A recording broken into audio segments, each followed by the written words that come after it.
So with all the main stuff out of the way, I've decided that I will continue making episodes of YouTube Nation by discussing randomized topics about the site. Today, for example,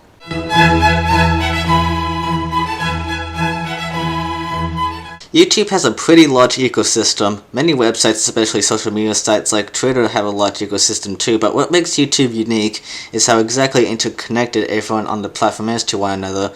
We'll give 3 examples as to what I'm talking about. Now the rules are that one cannot be merely mentioned by another YouTuber to be connected to the larger site ecosystem, but rather they must have either collabed with each other or whether have been part of a larger project. With those rules in place, the first example we'll give is popular YouTuber Quackity HQ.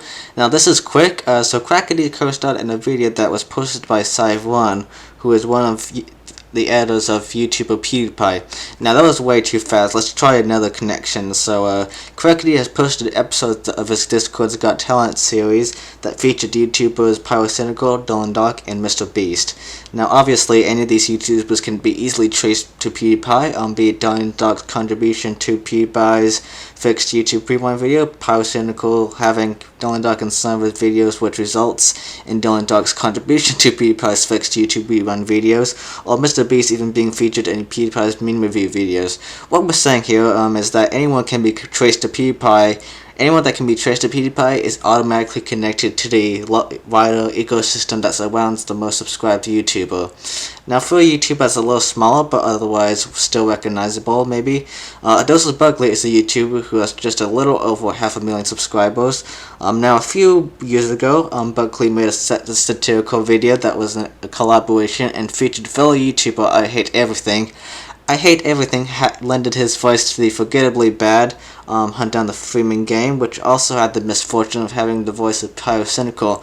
Now again, Pyrocynical has made videos that co-starred Dylan Dark, and Dylan Dark has made contributions to PewDiePie's fixed YouTube Rewind videos. Again, being connected to PewDiePie in any way gives one the automatic advantage of being connected to the wider YouTube ecosystem. Finally, can a YouTuber be so unknown that they can still be connected to the YouTube ecosystem in some manner? We think they can, and to give an example, we're going to be going into first person for a moment and have me as an example. Now many years ago, I had the blessing of having my tweet featured in one of these YouTuber did Q&A videos. Now sadly, the video in question has long disappeared and the Twitter account that made the tweet is gone as well, but I do remember what it was I tweeted and how they responded to it. This is a reenactment of what happened. And with the way MrBeast, they lied to us. Yes, my tweet would manage to get into a MrBeast video, and of course, MrBeast was in one of those meme reviews videos PewDiePie did. So yeah, even little Hugo is part of the larger ecosystem that YouTube has. He might not be a very notable one, but at least he's in there somewhere. Of course, you don't have to necessarily be a YouTuber to be part of this large ecosystem. In fact, you don't even need to be on the internet to be part of it. Just look at this meme and you can see what I'm talking about.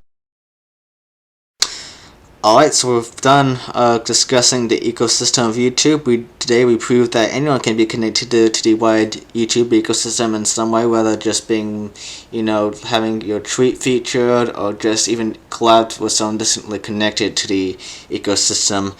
So that is it for YouTube Nation. The series will be back sometime in the future. End of month videos next week. I'll see you there.